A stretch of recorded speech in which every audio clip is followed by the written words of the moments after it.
guys, welcome to the video. Hope you've had a great weekend, and I just wanted to say I'm really excited because my Midnight Train review video has just surpassed 100 views, so thank you so much if you watched. If you've not, go and watch that next. I'll just start with a little final update on Mrs. Spy. In case you missed my last video, this was my book club's choice of the month, and it's a spy book. It's 1960s London, and Maggie Flynn is no ordinary housewife. The general consensus was that it wasn't the best book ever, but a lot of people found it just a nice, light, fun, kind of easy read. I wouldn't personally recommend it just because it wasn't really my thing. I didn't enjoy it, but I think if you like something a bit cozy crime, easygoing, somewhat light-hearted, a bit of humour, then I think you'll like this. But for me, I just think it would benefit from a better edit. That's just my thoughts, but it has a sequel as well, so obviously people are enjoying it. And I've just finished Yesteryear, so ready to delve into chatting about that.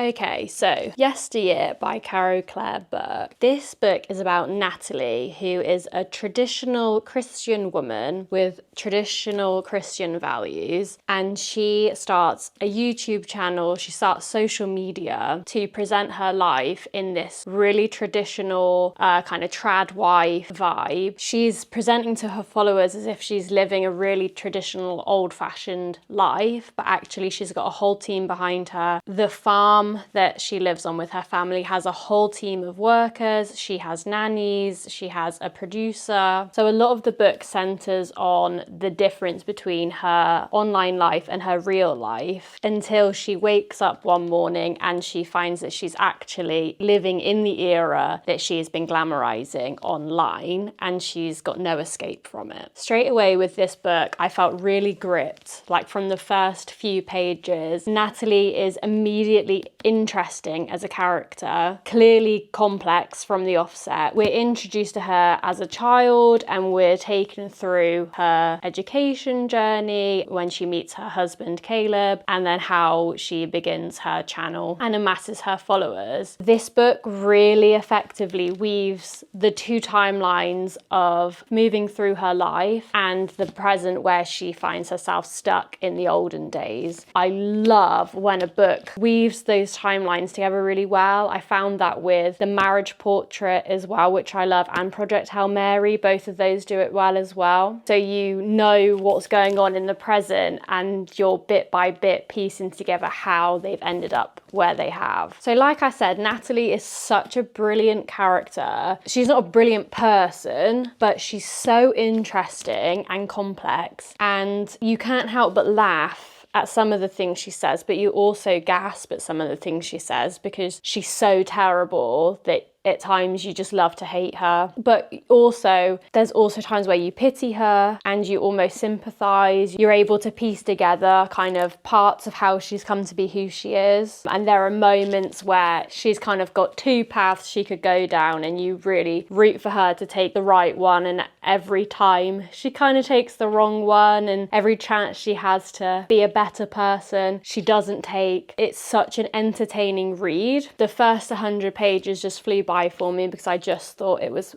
brilliant. I would say the middle 100 or so pages, it does slow down, but by that point you're so invested in the story and the characters, her children, her husband, they're all just very interesting, and so you just keep going thinking, and you really question where is this going. And then as you close in on the end, there's, I guess, the twist of the book, or kind of just how the book plays out, I wasn't able to guess at all. I was really surprised. I thought it was a brilliant ending, and I do feel like I'm usually quite good at guessing the ending, so I was pleased to kind of be none the wiser. I think the book tackles a lot of themes, a lot of important themes. It touches on postnatal depression, religion, religious expectations, expectations of men versus women, because while we see how much Natty is affected by by what's expected of her as a Christian woman, as a good Christian woman, you do also see how Caleb, her husband, is greatly affected by the expectations of him as a man. So that's really interesting. There's an element of the online world, the manosphere, how easy it is to kind of be radicalized when you're a part of these groups online, and the terrors of misinformation being spread, generational trauma cycles, the decisions that you make to break them or uphold them. There's a lot about that. Birth and motherhood, some really striking moments in the book around those topics. Definitely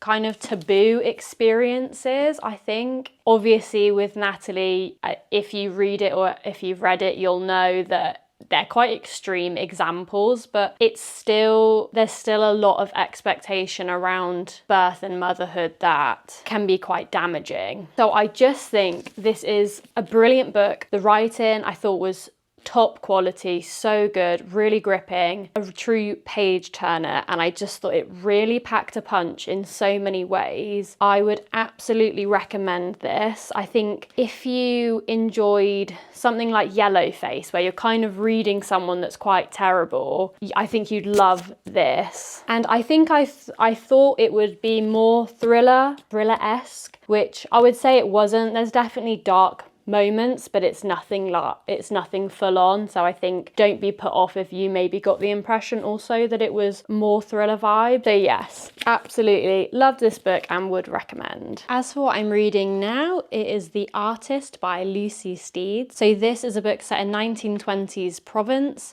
It's about a journalist who's hoping to make it in the art writing world by getting an interview with hugely famous artist Edouard Tartuffe. However, when he arrives to try and interview the artist, he finds that that's not going to be so straightforward, and also meets the artist's niece, Etty, who seems to be doing an awful lot behind the scenes that maybe has never been acknowledged before now. I'm only a few chapters into this book, but I'm immediately enjoying it. I'm loving the writing style. It's really descriptive and very immersive. So the descriptions of the surroundings really make you able to picture everything really clearly. It's reminding me of The Offing by Benjamin Myers so far, which I did enjoy that book, but I think at times the description was too much. This so far seems to be just the right amount. So enjoying this, and I'll keep you updated on how I get on with it. That is all for today's video, but thank you so much for watching. Please like, subscribe, and comment below what you're currently reading, and maybe if you're going to read Yesteryear or not. Make sure you check out my next video, which is going to be a bit of a bookshop tour of Bath. So see you in the next one. Thank you.